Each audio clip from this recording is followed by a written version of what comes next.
Bonjour à tous. Bienvenue au Paris Air Lab.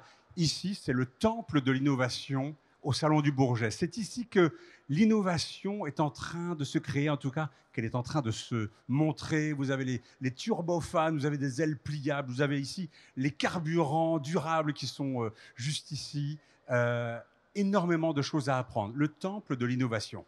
Et vous savez que de plus en plus, l'innovation, elle vient de la transdisciplinarité. C'est quoi la transdisciplinarité? C'est qu'on fait se rencontrer des disciplines différentes, des gens qui ne se parlaient pas autrefois, on les fait se parler. Et bien ici, sur cette scène, ce qu'on aime beaucoup faire au Paris Air Lab, c'est organiser des rencontres presque chimiques. On va mettre des réactifs ensemble, des personnes qui d'habitude ne se parlent pas, et on voit quel genre de fumée va sortir, quel genre de transmutation on va organiser. On en a eu beaucoup comme ça. On en a créé une pour vous, une de ces rencontres. Maintenant, c'est une sorte d'expérience de chimie humaine qu'on va faire avec vous, avec d'une part un homme de l'air, le leader de la patrouille de France, et puis un homme de l'espace, 3 fois astronaute. Merci beaucoup de les accueillir, s'il vous plaît. C'est Aurélien Declercq et Jean-François Clairvoy.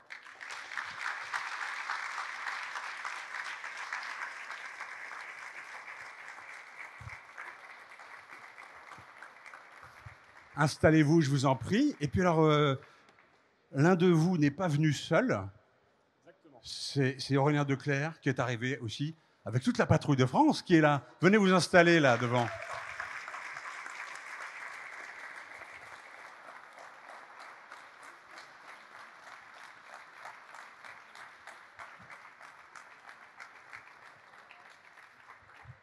Installez-vous, messieurs. Voilà, merci beaucoup d'être avec nous et moi-même, Paul Debrème, animateur d'événements scientifiques et techniques, et ravi d'être avec vous pour cette séquence qui s'intitule « L'aérospatiale, une aventure collective ». On a envie de parler du caractère collectif de vos activités. Jean-François Clairvoy, donc 3 fois astronaute, et Aurélien Declercq, leader de la Patrouille de France. Alors, la Patrouille de France, qui est là présente, va bientôt devoir nous quitter. Ils sont là juste 10 minutes pour notre plus grand plaisir. On va les entendre dans une seconde. Est-ce que vous voulez quand même nous dire un mot justement de cette notion du collectif au sein de la Patrouille de France? C'est une notion essentielle. Merci. C'est le 4-2. 4-2. 4-2. Voilà, micro 4-2. Merci beaucoup. Merci, monsieur Debrème. Bonjour à tous. Merci. Bienvenue. Merci d'être aussi nombreux aujourd'hui. Effectivement, le collectif à la Patrouille de France, ça prend tout son sens puisque des avions qui font de la voltige seuls, vous en voyez plein.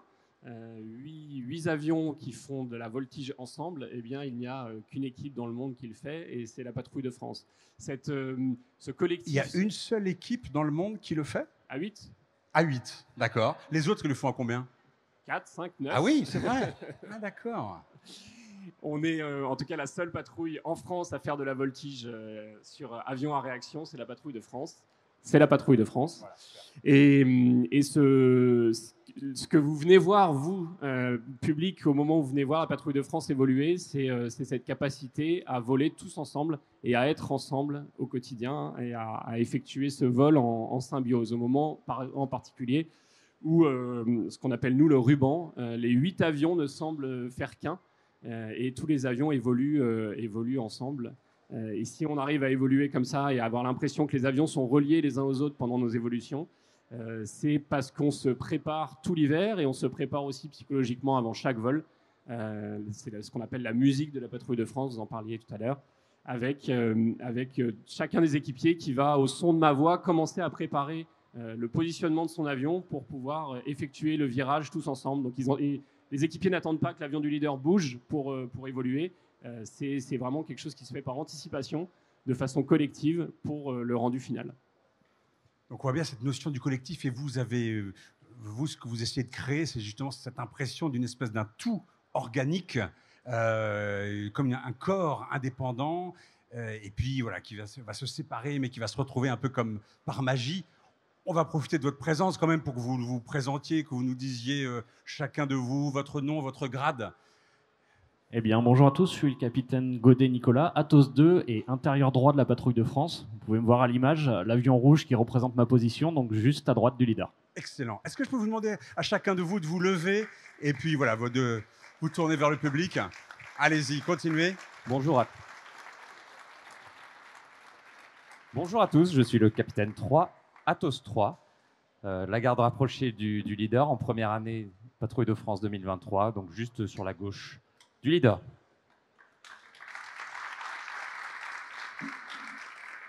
Et bonjour à tous, je suis le commandant de corps, je suis le charognard Athos 4.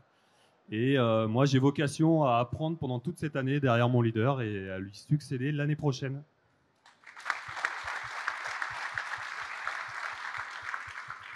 Bonjour à tous, je suis le capitaine Cédric Olivier, Athos 5, donc arrière gauche sur le diamant de base de la formation.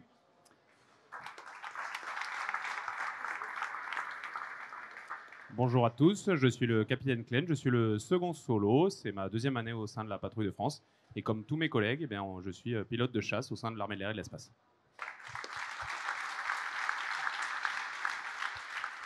Bonjour à tous, je suis le capitaine Grégory Léopold Mesguer, je suis Athos 7, l'équipier extérieur gauche, donc tout à gauche de la formation. Bonjour à toutes et à tous, je suis le capitaine Younes Samara, extérieur droit, Athos 8, donc tout à droite de la formation. Et pour rebondir sur ce qu'Aurélien, notre leader, disait, tous les deux, on a la particularité de ne pas le voir quand on vole en formation diamant, on ne le voit pas, donc le seul lien qu'on a avec lui, c'est sa voix. Donc quand tu faisais qu'on agit sans le regarder, c'est au sens littéral du terme.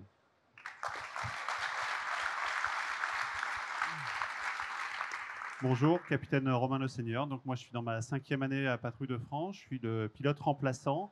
J'ai pour vocation à être le point central majoritairement au profit de la patrouille, donc assurer leur sécurité et au besoin pouvoir remplacer les équipiers.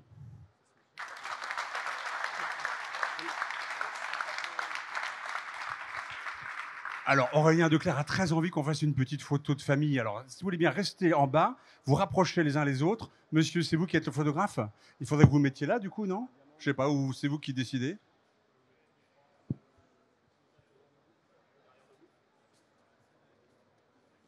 Avec Jean-François Clairvoy? Bah, où est-ce que vous êtes, Jean-François Clairvoy, là? Il faut venir, là, à côté d'Aurélien Declercq.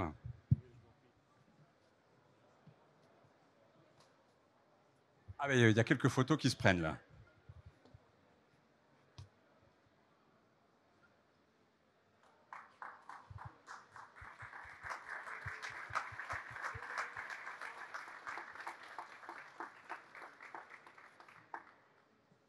Bravo, merci beaucoup.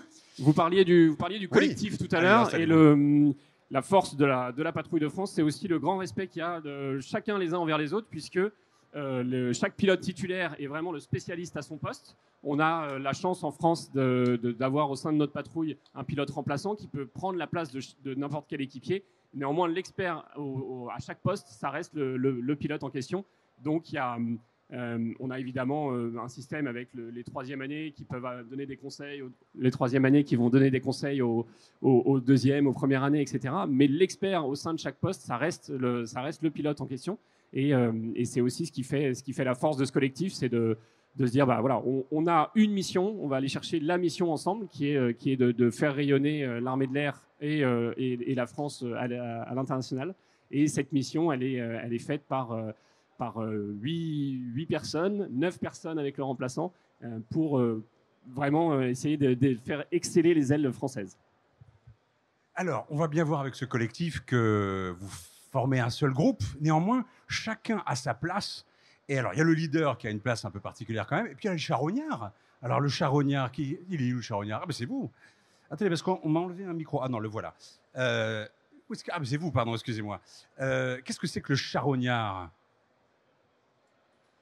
Ah, bah, c'est moi qui ne l'ai pas ouvert. S'il est ouvert, c'est le... Ah oui, il n'a pas de numéro, celui-là. Allez-y. Oui. Alors, le charognard, il a une place particulière. Il ne faut pas être claustro. Je suis complètement encadré dans la patrouille, en plein milieu. Et en vérité, moi, je suis juste derrière le leader en permanence, à des distances plus ou moins proches. Et l'objectif, pour moi, est d'appréhender toutes ces trajectoires au quotidien. Qu'est-ce que ça veut dire, appréhender? Eh bien, appréhender, vraiment, c'est au fil de cette année, je vais commencer vraiment à avoir le geste du leader. Parce que ce qui va se passer, c'est que vous allez devenir leader l'année prochaine. Et l'objectif, c'est l'année prochaine de devenir leader, effectivement. Parce qu'il y a le leader et le charognard. Donc, à chaque fois, ça ne dure que 2 ans. Hein. On est 1 an charognard, 1 an leader, et ensuite, on part vers d'autres cieux. Alors, à la patrouille de France, on n'est que de passage, effectivement. L'institution reste, mais les pilotes passent. Et pour notre profil, effectivement, nous restons que 2 ans à la patrouille de France. Parfait, on comprend mieux les choses. Je m'étais engagé à ce qu'on vous libère. Vous êtes libérés. Merci infiniment hein, à tous d'avoir été avec nous.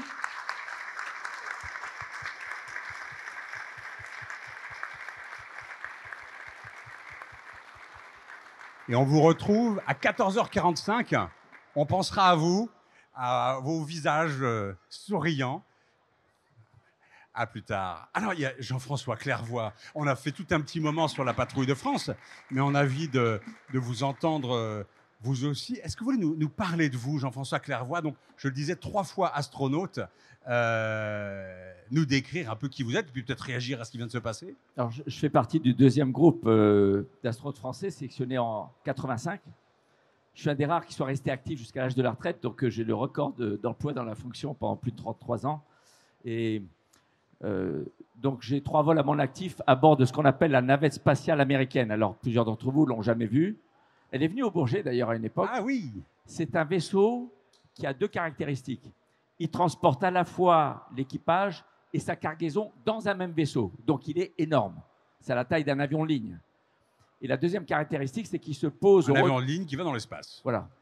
Et la deuxième caractéristique, c'est qu'au retour, il se pose comme un avion sur une piste, mais sans moteur. C'est que du plané depuis qu'on a freiné la vitesse en orbite. Et c'est un très mauvais planeur. Hein. Donc, on ne peut pas remettre les gaz. Parfois, les mauvais planeurs, on les appelle des fers à repasser. Oui, c'est Finesse 1. Alors, je ne sais pas si ça vous parle en subsonique, mais c'est une expérience fantastique. Après, j'étais responsable, en tant qu'astronaute, du vaisseau ravitailleur de l'ISS, version européenne. La Station spatiale internationale. Voilà. Donc, j'étais le senior advisor astronaute d'un vaisseau de 21 tonnes lancé par Ariane 5 depuis la Guyane et qui, en automatique, en mode autonome, rejoint l'ISS surveillé par l'équipage qui a des commandes à distance pour l'arrêter, bien sûr. Et j'ai créé, il y a plus de 33 ans, avec Jean-Pierre Ignoré, ce qu'on appelle les vols que j'ai baptisés à l'époque 0G, c'est devenu le terme générique. Je vais vous en parler, des vols en apesanteur. Voilà. Et puis, alors, il y a une petite présentation. Est-ce que vous voudriez nous la faire maintenant? D'accord. Quelques petits mots. Voilà, je vais vous commenter en moins de 5 minutes. Alors, un peu vous avez vos slides alors, qui passent ici. Voilà un décollage de navette. C'est comme un avion qui pointe le nez vers le haut. Donc, on repose sur le dos. On allume d'abord les moteurs à oxygène, hydrogène liquide. S'ils sont bien allumés, on allume la poudre. 10 tonnes de poudre par seconde. La puissance mécanique, c'est 45 gigawatts. C'est-à-dire, ça pourrait satisfaire la demande en électricité de la France entière, tout utilisateur confondu. C'est une débauche d'énergie colossale. Alors, au bout d'1 minute, on atteint la vitesse du son. Au bout de 2 minutes, on est dans l'espace à 5 fois la vitesse du son. Et dès qu'on est dans l'espace, on incline la trajectoire et on accélère jusqu'à atteindre la vitesse de 28 000 km à l'heure. C'est environ 25 fois la vitesse du son. Le tout prend 8 minutes et demie. En 8 minutes et demie, on est en orbite, on éteint les moteurs et on est en orbite pour toujours jusqu'à ce qu'on fasse quelque chose pour revenir. La suivante. Alors maintenant, c'est une image à quoi ressemble la Terre vue depuis son orbite à 28 000 km à l'heure. Donc là, ce sont surtout des visions nocturnes. Le tout petit liseré bleu que vous voyez à l'horizon, c'est l'atmosphère. Et au-dessus, la zone assez épaisse, verte, c'est une zone d'activité électrique de notre planète. C'est l'interaction du vent solaire avec le champ magnétique. Les aurores boréales. Voilà. En fait, on fait le tour de la Terre 16 fois par jour. Donc, on envoie du monde. Alors, quand c'est les lumières des villes, c'est les personnes habitées. Alors, la suivante. Là, c'est la vue de mon bureau lors de mon premier vol spatial. Donc, la navette spatiale Atlantis. On est sur une orbite très inclinée par rapport à l'équateur. Ça, c'est un truc un peu technique, mais c'est important pour la vue de la Terre. Et on volait sur le dos quasiment tout le temps. Alors, pas sur cette photo. Donc, c'était dédié à l'étude de l'atmosphère. La suivante. Là, c'est mon deuxième vol, ravitailler la station spatiale russe Mir. Mir, en russe, ça veut dire monde. Et c'est aussi un mot qui est utilisé pour dire la paix. Et on a ravitaillé, on a amené 4 tonnes de matériel. Voilà, c'était une mission pour les hommes et les femmes, je dirais. La suivante. Voilà la vue de mon bureau lors de mon 3e vol, au cours duquel j'ai eu une petite expérience de patrouille serrée, puisque la navette s'approche du télescope qui est déjà dans l'espace à 28 000 km/h. Et quand il est assez proche, je prends les commandes du bras robotique et là, on me demande de faire de la patrouille serrée avec le télescope il était mort. C'était une mission de sauvetage. Donc, on m'a dit, on ne sait pas dans quelle orientation il sera. Il faudra que tu le suives en rotation, en translation pour le capturer. Voilà, donc tout ça à 28 000 km/h. Mais on est tout seul. On n'a pas à coordonner 8 pilotes comme dans la patrouille de France. Donc, ce n'est pas aussi compliqué, mais on n'a pas droit à l'erreur exactement comme pour la patrouille de France. La suivante. Alors, est-ce qu'on peut revenir en arrière? Oui. Juste une petite seconde. Ce qu'il faut bien comprendre, c'est que cette énorme forme tubulaire là, qui monte vers le ciel, c'est le télescope Hubble. C'est le télescope C'est spatial lui que Hubble. vous êtes allé sauver. Et on voit cette espèce d'énorme bras robot blanc. Ben ça, c'est vous qui Voilà, le je le pilotez. pilote de l'intérieur. J'ai 2 manches de pilotage. Je peux faire des 3 rotations, les 3 translations. Et sur le bras tout au bout, on voit qu'il y a un astronaute. Voilà, j'ai fixé le télescope sur un berceau. Je suis allé chercher un cale-pied avec le bras. J'ai mis le cale-pied devant le sas. Et le premier collègue qui sort en scaphandre, il fixe les pieds dans le cale-pied. Et je suis son chauffeur pendant 9 heures d'affilée. Dans le télescope, derrière, dehors, pour réparer tout ce qui était cassé. Voilà. La suivante. Là, c'est juste pour vous montrer que quand on est dans l'espace, on cherche des analogues. Donc là, c'est sous l'eau. Je teste un scaphandre d'exploration de la Lune. La suivante. Là, c'est à Rio Tinto, en Espagne. C'est un analogue martien. C'est la poussière aussi fine, aussi acide que sur Mars. Et c'est là qu'on teste des équipements spatiaux. La suivante. Là, c'est les vols 0G, donc avec la nouvelle pâture. Et je vais vous expliquer sur la petite vidéo qui suit maintenant. Allez-y, lancez la vidéo. Avec le son. Avec le son. Démarrer la ressource. Voilà, l'avion cabre sa trajectoire pour incliner son vecteur vitesse jusqu'à environ 50 degrés. Et lorsqu'on atteindra environ 50 degrés, l'avion démarrera sa phase balistique. On se sent peser 2 fois notre poids. Regardez la balle qui redescend très vite. On a l'impression que le temps est accéléré. 40 degrés. Injection. Nous rentrons dans la phase balistique d'apesanteur, dite parfois de microgravité, mais c'est l'absence d'effet de l'attraction gravitationnelle terrestre auquel on est toujours soumis pendant cette phase balistique. Et les chercheurs autour de moi travaillent sur leurs expériences en chimie, en physique, en médecine.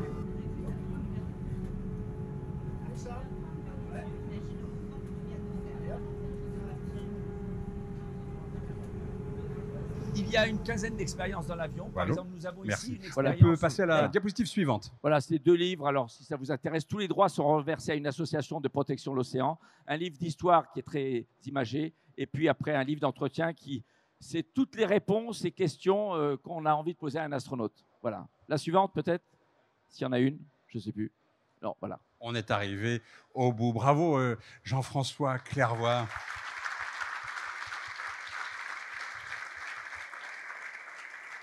Alors, on parlait de la force du collectif. Là, j'imagine qu'il y a des moments où vous vous retrouvez en équipage. Vous êtes quoi, une petite dizaine dans la navette? Alors, dans la navette, c'est jusqu'à 8 maximum, la plupart du temps 6 ou 7. Mais alors, c'est les mêmes lois du collectif. Voilà, le but commun et la confiance mutuelle. Mais la différence, c'est que on inclut la machine dans le collectif. Mais c'est pareil, vous faites corps avec la machine. Vous avez oublié de mentionner que dans le collectif, il y a la machine elle-même que vous devez, avec laquelle vous faites corps, en fait. Et puis, très important, ce qui a permis de ne pas perdre un seul astronaute dans l'espace. Les 4 équipages qu'on a perdus, c'est dans l'atmosphère, à la montée ou à la rentrée. Mais on a toujours sauvé des astronautes qui ont connu les pires catastrophes en orbite grâce à un collectif au sol. Donc, il y a une grande connexion entre nous à bord, avec notre machine, et entre nous, et avec l'expertise au sol qui a sauvé les feux catastrophiques dans Mir. Une autre fois, une fuite qui a fait Mir, perdre... la station Mir, il y a eu un incendie. La station orbitale un mois Mir. après notre décollage, une grosse collision, une grosse fuite d'air. Ils ont perdu un tiers de l'atmosphère quand même. Hein. Qui s'est échappé dans l'espace. Apollo 13, vous vous souvenez, Apollo 13. Perte totale d'électricité, d'oxygène. Donc ça, c'est un véhicule pour les plus jeunes d'entre nous. Hein, qui allait vers la Lune. Voilà, oui. C'est une mission qui allait vers la Lune. Et en allant vers la Lune, il y a eu une catastrophe. Donc pour revenir, il n'avait que l'oxygène du module lunaire qui était encore attaché par chance et des petites batteries pour 15 minutes. Mais donc ils éteignaient tout et de temps en temps, ils rallumaient juste pour activer un moteur. Et ils sont revenus sains et saufs. Donc le centre de contrôle au sol, je dirais, c'est presque le rôle du leader de la PAF. C'est l'autorité numéro 1 dans une mission spatiale, c'est le directeur de vol. Et le commandant de bord de notre vaisseau a autorité par délégation si on perd les communications. J'ai une petite anecdote concernant le collectif à la patrouille de France. Je me retourne vers les plus jeunes. J'ai une question pour vous. Est-ce que vous savez combien il y a de vols de sélection pour intégrer la patrouille de France? Un vol de sélection, ça veut dire combien il faut avoir fait de vols? Combien, si je postule à la patrouille de France, quand je postule à la patrouille de France, combien de fois les membres de la patrouille de France me font voler? Combien de vols évalués est-ce que j'ai fait pour intégrer la patrouille de France? Je pense que j'ai une idée. Est-ce que vous avez une idée? 100, dit monsieur. 100 vols pour vous évaluer. Un seul? Un seul. Zéro. Zéro. Aucun vol. Zéro vol de sélection. Exactement. C'est quoi cette histoire de fou? Tout est basé sur le collectif. On a évidemment besoin de passer nos qualifications en escadron de combat sur Mirage 2000, sur Rafale. Il n'y a aucun vol de sélection sur Alpha Jet. Vous êtes déjà des super pilotes on a de déjà combat. toutes les qualifications vous êtes déjà allés sur le de terrain. combat, Vous avez été dans des missions militaires effectives. Et pour intégrer la patrouille de France, tout est basé sur l'humain et sur la capacité à intégrer une équipe pour faire partie des 9 pilotes de la patrouille de France de l'année suivante. C'est-à-dire qu'on sait que techniquement vous êtes capable, mais ce qu'on veut, c'est créer un groupe. Et le plus dur, c'est de créer le groupe. Voilà. Tu et donc, diras, ce sur quoi on vous juge, pour être sélectionné astronaute, on nous évalue sur 0 vol avant. Ah oui, c'est vrai. J'avais pas pensé à celle-là, c'est vrai. Mais non, mais c'est très intéressant. C'est-à-dire qu'on suggère, enfin, on pense que techniquement, vous êtes totalement capable. Du point de vue de pilotage, c'est pas le problème. Le sujet, c'est est-ce qu'on est capable de faire corps, quoi, finalement, c'est ça. Exactement. Et alors, il y a un mot très, très important qui est le mot de cooptation. C'est-à-dire que quand vous êtes sélectionné par cooptation. Qu'est-ce que c'est la cooptation? C'est juste le fait que les gens qui sont dans la patrouille peuvent dire « Ah ben, cette personne, j'ai bossé avec elle, ce pilote, j'ai bossé avec lui, eh ben, ce serait bien s'il venait dans la patrouille. » C'est-à-dire on se connaît et on se fait confiance, quoi, c'est ça? On se connaît, on se fait confiance. On ne peut pas non plus se permettre d'amener son copain à la patrouille de France. C'est vraiment le groupe qui décide. Et tout est remis à plat sur les journées de sélection, où on voit le comportement de la personne, on discute avec elle, on voit si le caractère va pouvoir s'intégrer à l'équipe l'année suivante. Le caractère, c'est la personnalité, quoi. La personnalité, exactement. On peut ne pas être pris une année, et vu que l'équipe est renouvelée de 30% tous les ans, eh bien, on revient 2 ans après. Il n'y a plus personne qui a voté pour ou contre la personne en question. Le candidat en question n'est encore présente. Tout le monde a été renouvelé, et évidemment, le groupe change. La combinaison bleue reste, la patrouille de France reste, mais le groupe change. Le collectif est au service de l'institution, mais le relais se passe chaque année. Cooptation, c'est étonnant ça, non, Jean-François Clairvoy? Parce que je pensais à ça pour les astronautes, c'est pas du tout comme ça qu'on les sélectionne. En fait, on peut faire le parallèle puisque dans l'étape dite psychologique, le profil du candidat, son caractère, sa capacité à travailler en groupe, son aptitude à travailler avec des personnes de différentes cultures, c'est évalué par un jury de 4 personnes. C'est la première fois que les candidats astronautes font face à un jury de personnes physiques. Et dans ce jury de 4 personnes, il y a 2 psychologues, un responsable des ressources humaines, parce que c'est quand même à la clé un emploi, et il y a toujours un astronaute. Et l'astronaute, il évalue et il s'exprime sur cette personne, je la prends avec moi dans mon équipage, n'importe quand. Et l'importance, enfin, l'avis de l'astronaute compte beaucoup. Donc, on fait appel aux seniors, à ceux qui sont expérimentés, pour donner un avis du point de vue astronaute sur celui qui va éventuellement voler avec lui ou voler dans l'espace, en tout cas. Donc, j'étais jury de la sélection de la promo 2009, dont fait partie Thomas Pesquet, qui lui-même était jury de la sélection qui s'est terminée en novembre dernier. Donc, c'est important, de toute façon, de façon générale. Ceux qui ont l'expérience, ils ont le devoir de servir le transfert d'expérience aux autres. Exactement le leader au charognard. Voilà. Je veux dire, dans toutes les activités, c'est comme ça. C'est très important de savoir transmettre l'expérience. Il y a différentes façons. J'avoue que celle du charognard, c'est un peu particulier parce qu'il est dans le derrière. Rappelez ce que c'est que le charognard pour ceux qui n'étaient pas là au début. Le charognard, alors vous êtes rappelé. C'est le numéro 4, le numéro 4 de la patrouille de France, le charognard qui est vraiment dans les fumées du leader en permanence et qui est prêt à bondir et à prendre sa place l'année suivante. C'est-à-dire le charognard, il est programmé pour devenir le leader de la patrouille de France l'année suivante. Exactement. On est recruté quand il y a 2 cursus de recrutement à la patrouille de France, et quand on est recruté en tant que charognard, on sait que l'année suivante, on sera leader. Il y a éventuellement la vidéo, si vous le souhaitez. On va la regarder, bien sûr. Mais donc, vous disiez le charognard. Oui, c'est un peu dur d'être charognard. Qu'est-ce que vous disiez sur le charognard? Le charognard, il est il est scruté par le leader et surtout, il est constamment en train d'apprendre. Et il n'est pas à côté de lui, il ne le voit pas face à face, il est derrière, il est dans les fumées, il est dans les gaz d'échappement des réacteurs. Donc, il y a un aspect confiance, on en a parlé tout à l'heure, et dans l'espace, c'est pareil. Pourquoi je fais ce que je fais? Il faut que tout le monde adhère au même but, mais la confiance, c'est fondamental, et ça s'acquiert en démontrant aux autres et au passage à soi-même qu'on est compétent pour le job qu'on nous a confié. Et c'est pareil, à tout moment, vous devez démontrer que vous êtes bon pour le job qu'on vous a confié. Et puis, il faut pratiquer l'écoute. Si quelqu'un vous donne une critique, il ne faut pas la rejeter. Voilà, l'écoute active, l'écoute généreuse. Qu'est-ce qu'il ou elle, parce que parfois, il y a des femmes dans la patrouille de France, qu'est-ce qu'il ou elle est en train de me dire qui va me permettre de devenir encore plus fort, meilleur. Et ça, c'est valable dans nos métiers où on n'a pas droit à l'erreur. Oui, donc le leader, le charognard. Vous n'avez pas arrêté d'utiliser le mot Athos. C'est quoi Athos?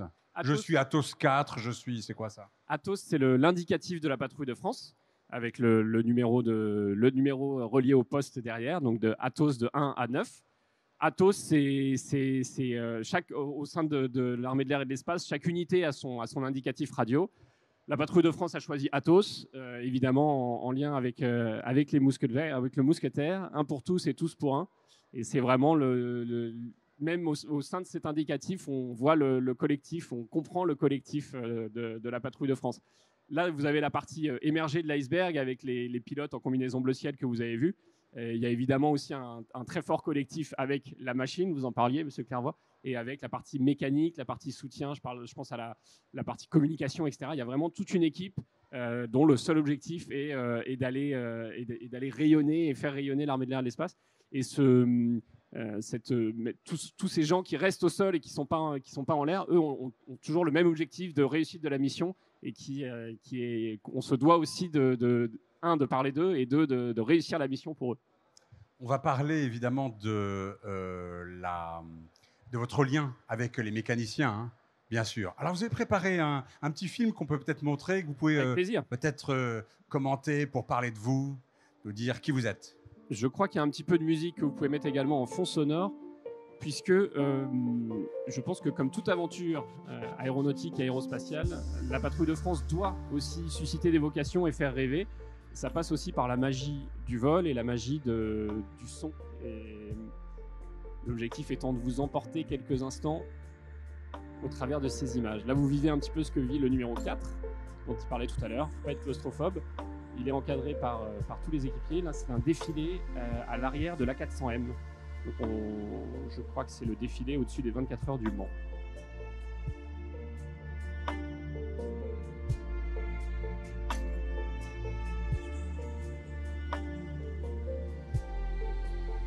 Ah, et le manche, vous êtes en permanence en train d'ajuster avec le manche à balai. Exactement, ça doit apparaître comme un balai aérien et c'est un petit peu un combat au sein de chaque cockpit. Là, ce sont des images qui sont prises depuis le Rafale qui est venu aussi faire un défilé avec nous. C'était à Poitiers au profit de la recherche contre le cancer. Là, vous avez des images à l'intérieur des avions au moment des éclatements et la figure qu'on appelle le Big Bang. Et voilà, ça c'est la deuxième partie de la mission qui est le rayonnement et aller à la rencontre du public pour aussi générer susciter des vocations et générer auprès de chacun et surtout des plus jeunes l'envie de se dépasser pour une cause noble, défendre les valeurs de notre pays. Et ça passe aussi par des échanges au quotidien avec les plus jeunes générations. La Patrouille de France a fête cette année ses 70 ans. Ça a été l'occasion d'un grand meeting aérien au profit des œuvres sociales des armées. Grand meeting qui a eu lieu à Salon de Provence, où on a pu inviter des patrouilles étrangères. Et il y a eu un vol notamment avec un avion de chaque patrouille étrangère, qui est aussi une belle réussite collective de pouvoir faire voler ensemble à proximité les uns des autres 9 avions qui n'avaient jamais travaillé ensemble. Mais l'aéronautique dépasse les frontières et à partir du moment où c'est bien briefé, bien expliqué, tout le monde tout le monde peut, sans entraînement, faire un vol conjoint. Et cette image, elle est très belle. C'est ce que voit l'arrière de mon avion à chaque éclatement final. Vous en verrez un tout à l'heure, l'éclatement final au-dessus du Bourget. Et figure emblématique de l'année avec le 70 pour les 70 ans de la patrouille de France. Dessiner le chiffre 70, le nombre 70 dans le ciel. Exactement. Parce que ce sont les 70 ans de la patrouille de France cette année. Je vous invite à venir voir le 70 à 14h45 aujourd'hui au-dessus du Bourget. Ça, c'est sûr. Ça, vous inquiétez pas. On sera là. Vous pouvez compter sur nous. Table ronde. Voilà. Oui, on a vraiment une discussion super ouverte. Puis la discussion, elle est ouverte à vous aussi. Donc, si vous avez envie de discuter directement avec Jean-François Clairvoy ou avec Aurélien Declercq, c'est le moment. Je viens à vous. Je vous passe le micro. Vous pouvez discuter directement. Vous levez la main. Et moi, je viens à vous. Voilà, c'est aussi simple que ça. C'est maintenant, c'est plus tard, c'est quand on veut. Mademoiselle. Alors, merci beaucoup de proposer la première question. Et puis, vous êtes une femme. Alors, on n'a pas beaucoup parlé de femmes, mais vous savez qu'il y a des femmes dans la patrouille de France. Hein. Puis, il y a des femmes dans l'espace aussi. Hein. Alors, on vous écoute. Bonjour à vous deux. Déjà, c'était super intéressant. Merci beaucoup. Et j'avais une question pour vous. C'était par rapport à la communication avec le sol. J'aimerais savoir comment on va relier.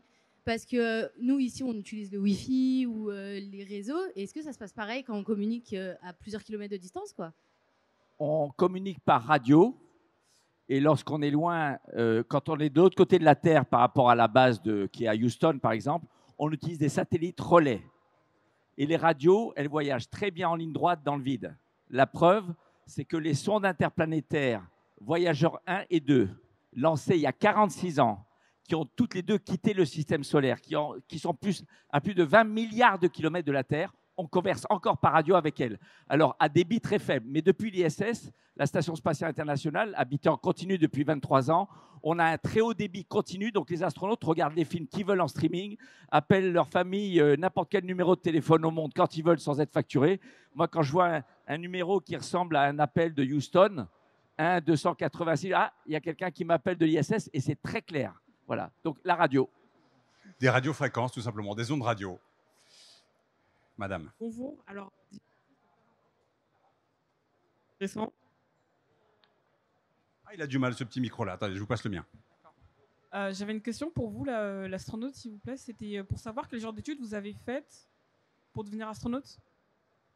Alors, la différence entre les pilotes de chasse, pilotes d'essai, pilotes de la PAF et les astronautes, c'est que un pilote de la PAF doit être un excellent pilote. Donc, forcément, on prend des pilotes qui ont suivi une formation. Les astronautes, le métier d'astronaute se rapproche dans le sens où notre métier consiste à être opérateur de machines. Le travail concret d'un astronaute dans l'espace, c'est de faire fonctionner des machines complexes. Le vaisseau, le scaphandre, le bras robotique, toutes sortes d'appareillages scientifiques.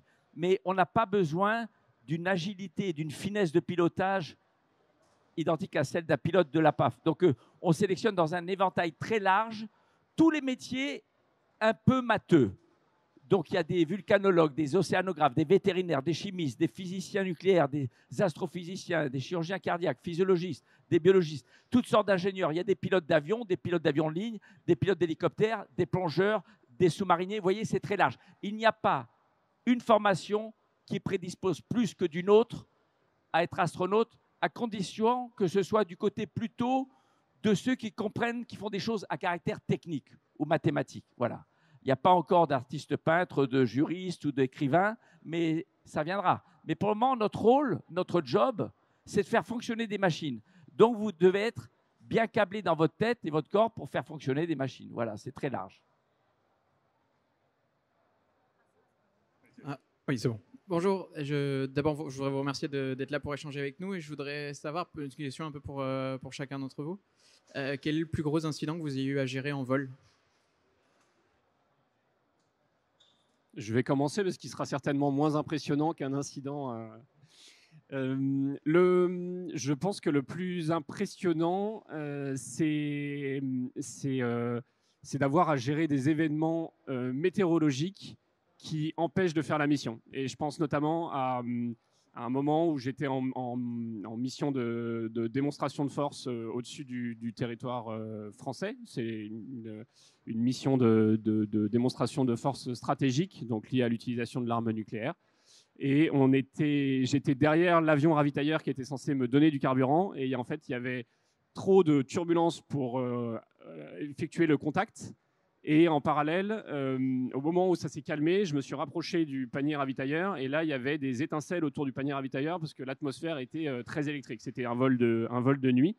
Et en fait, il a fallu essayer de composer et de prendre la décision tous ensemble sur est-ce qu'il vaut mieux annuler la mission, quitte à décrédibiliser la France à l'international, ou est-ce que, eh bien, on prend le risque d'aller chercher du carburant au milieu des étincelles pour pouvoir poursuivre la mission qui ne pouvait pas se poursuivre sans cette prise de carburant. Et moi, j'avais un navigateur derrière moi qui était plus expérimenté que moi, mais c'était à moi d'aller faire le pilotage de contact vers le panier ravitailleur. Et la décision a été prise d'aller au contact du panier, mais c'est toujours, il y a toujours une part, même si la décision se fait collectivement, après il y a toujours une petite part d'incertitude et de challenge et d'ambition. Et ça, je pense que c'est aussi ce qui dénote la force de l'aéronautique et de l'aérospatiale, c'est cette volonté d'aller plus loin et cette volonté de dépasser ses limites au quotidien pour aller innover, comme ici au Paris Air Lab, ou pour aller rechercher vraiment des défis quotidiens. Alors je dirais, au cours d'une mission, c'est probablement lors de la mission Hubble, c'est pas vraiment un incident. On a des pannes sur toutes les missions. Toutes les missions spatiales, il y a des choses qui tombent en panne. C'est très très complexe, un vaisseau spatial, et il y a forcément, quand c'est complexe, il y a des pannes. Mais on a des redondances, on a des procédures, etc. Mais les 3 sorties dans l'espace de réparation du télescope spatial Hubble ont toutes duré plus de 8 heures, alors que le scaphandre est conçu pour 6 heures. Donc dès qu'on travaille dehors plus de 6 heures, on empiète sur les réserves. Et là, ça devient un peu tendu quand on arrive à la fin des batteries, de l'oxygène. Par contre, au cours d'une carrière, ce qui est probablement le plus difficile à supporter, c'est des accidents mortels, notamment du côté américain, la navette Challenger en 1986 et Columbia en 2003, qui ne sont pas des coups de malchance, mais des erreurs de management. On a décidé de lancer en acceptant de violer des exigences techniques qui pourtant avaient été définies par des ingénieurs pour de bonnes raisons et qui avaient prédit ce qui allait se passer. Et ce qui s'est passé, c'est ce que les experts avaient prédit. Après coup, on se dit, mais pourquoi on ne les a pas écoutés? Et ça fait mal, quoi. Mais on n'a jamais perdu, encore une fois, d'astronautes en orbite parce que le système est bien organisé. Par contre, bon, c'est un excès de complaisance du management, quoi. Dans lequel il y a des astronautes. Hein. Alors, dans 5 minutes, on va se quitter déjà. Alors, s'il y a encore une question, c'est le moment. Sinon, moi, j'en ai une. Monsieur, alors je viens jusqu'à vous. Pardon, excusez-moi.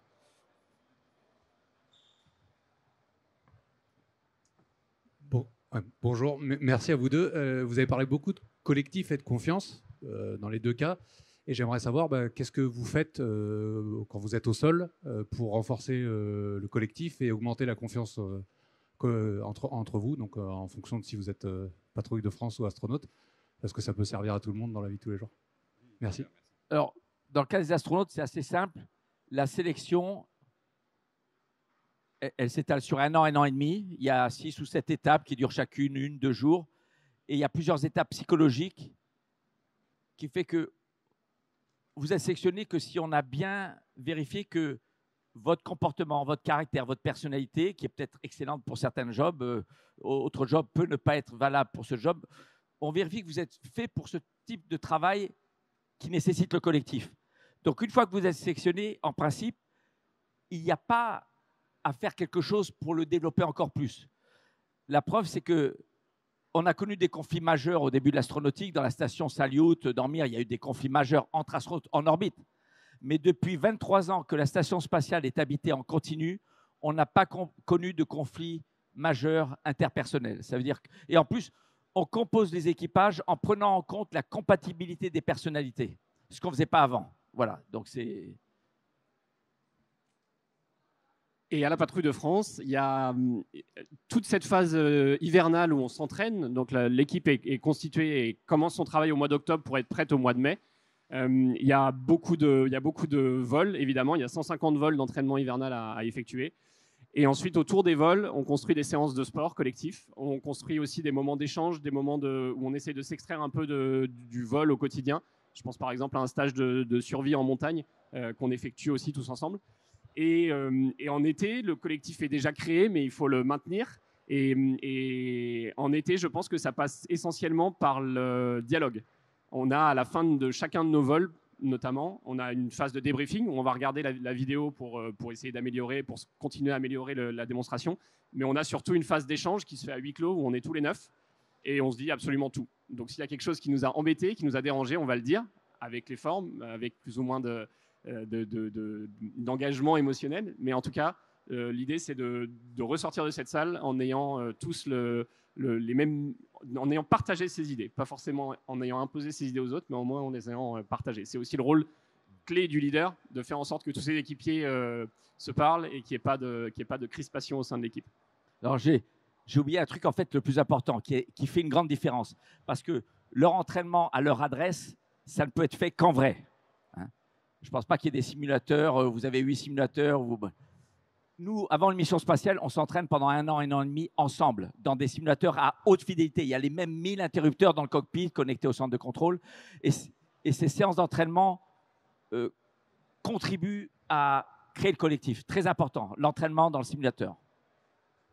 Je vais vous garder encore 3 minutes avec une question pour chacun. Aurélien Declercq, il se passe quand même quelque chose d'étonnant dans le monde de l'aérien. Parce que pour créer du collectif, il faut qu'il y ait des hommes et des femmes à bord de ces avions. Et là, j'ai l'impression qu'on a de moins en moins de personnes à bord. Je veux dire, par exemple, les gros Airbus, 2 pilotes, enfin un pilote et un copilote. Peut-être on parle d'avions, de gros porteurs qui seraient pilotés par une seule personne. Donc on voit le pilote et on voit les drones de plus en plus. Comment dire Patrouille de France sans pilote, c'est ça que tu veux dire? Je ne sais pas, je pose la question. Vous iriez les voir ou pas? Une patrouille de 8 drones qui évoluent ensemble. J'irais les voir, mais j'aurais encore envie d'aller voir la patrouille de France aussi, quoi. Je ne sais pas si vous iriez les voir. Je pense qu'une vidéo suffirait et je pense que ce qui fait la force et la beauté aussi de la Patrouille de France, quand vous regardez la Patrouille de France, c'est de savoir qu'il y a des hommes et des femmes dans les avions, mais également derrière pour le travail au sol. Et c'est cette cohésion et c'est ce collectif que je pense vous applaudissez à la fin de chaque démonstration. Alors, il y a un autre avion qui est en train d'arriver, c'est le NGF, le futur Rafale, enfin, pardon, le futur avion chasseur, qui est créé en coopération, le NGF, mais qui fait partie d'un système plus vaste qu'on appelle le SCAF. Et ce SCAF, donc, on va avoir le NGF, le chasseur, et puis on va avoir des drones avec. Alors, là aussi, une espèce de sens du collectif, du pilote, avec des drones autour de lui. Exactement. L'union faisant la force, l'objectif, ce qui est recherché par l'industrie française et européenne, c'est cette capacité d'avoir un avion de chasse, un centre de décision au milieu d'un système vraiment beaucoup plus élaboré, avec des drones, avec des communications au sol, avec des soldats numériques également. Enfin, en tout cas, même on peut aller chercher des exosquelettes, une capacité à utiliser les technologies pour intégrer. Et encore une fois, je viens de mentionner plein d'éléments et c'est cette union et c'est cette force faire rassembler tous ces éléments qui sera la force aussi du futur. Et alors, vous, Jean-François Clairvoy, pour qu'il y ait du collectif, il faut qu'il y ait des hommes, il faut qu'il y ait des femmes dans l'espace. Et j'ai l'impression que l'homme et la femme dans l'espace, c'est un peu le vent en poupe en ce moment. On va avoir la mission Artemis, donc on va avoir des installations. La sœur jumelle d'Apollon. Voilà, Artemis. Exactement. On va aller installer des hommes et des femmes de façon permanente sur la Lune. C'est la mission Artemis de la NASA avec notamment l'Agence spatiale européenne, la France, etc. On a les Chinois qui veulent avoir une station orbitale. Non, alors la station chinoise. Oui, qui existe bien sûr. Elle est habitée en continu depuis 2 ans. Et ils veulent aller sur la Lune aussi. Oui. Les Indiens aussi veulent leur station orbitale. On a maintenant même l'Agence spatiale européenne qui a envie d'avoir de l'homme. Ça a le vent en pouf. Là, le vol habité en ce moment et enfin, on a envie d'avoir notre propre autonomie de transport d'astronautes. Alors, c'est l'occasion de vous évoquer le prix, parce que beaucoup de personnes pensent que ça coûte très cher. la contribution des pays européens au vol habité, à nos programmes d'astronautes, de vol dans la station, c'est de l'ordre de 1 euro par habitant par an. Alors, pour vous permettre une comparaison, parce que ça ne vous parle pas peut-être beaucoup, la part du budget de l'État dédiée à l'éducation nationale, c'est 1 000 euros par habitant par an. Voilà. Donc, 1 euro par habitant par an, on a des astronautes. Si vous rajoutez juste 1 euro de plus, dans 5-6 ans, on a notre capsule qui décolle de Kourou depuis Ariane 6. Voilà, sur une Ariane 6. Incroyable. Aurélien Declercq, on vous retrouve à 14h45, juste au-dessus de nos têtes.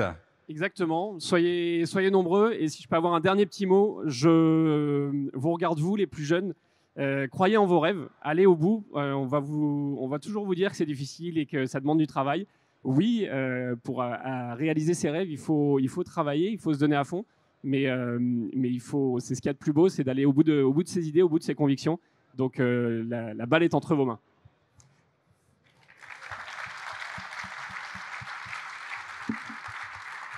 Et Jean-François Clairvoy, on va dire au revoir à Jean-François Clairvoy. Pas de nouveau vol prévu à 14h45 ou plus tard. Alors, j'ai un collègue de promo NASA, du groupe 14, qui a mon âge. Eh bien, c'est le premier astronaute professionnel privé embauché par Axiom pour accompagner des privés vers l'ISS. Donc, si je vole au même âge qu'avec John Glenn quand il a fait son deuxième vol, ça m'amène en 2036. Donc, j'ai toujours espoir. Et il n'a pas renoncé. Merci infiniment, messieurs. Aurélien Declercq, Jean-François Clairvoy, merci à tous les deux. Et puis quant à nous, on se retrouve demain. Il y a encore énormément de choses qui se passent demain. On va avoir Valérie Masson-Delmotte qui sera là avec nous à 11h demain. C'est une climatologue et on va pouvoir discuter avec elle, voir comment le climat est pris en compte par l'aéronautique aujourd'hui, comment on peut décarboner l'aviation. Et puis juste avant, à partir de 10h, on aura une autre table ronde qui, elle, sera consacrée à des aventuriers qui utilisent les moyens modernes, notamment des moteurs électriques, des avions électriques, pour faire des choses extraordinaires. On se retrouve demain. Merci beaucoup et très très bonne journée. Ensoleillée, mettez un chapeau, buvez de l'eau. À bientôt, au revoir.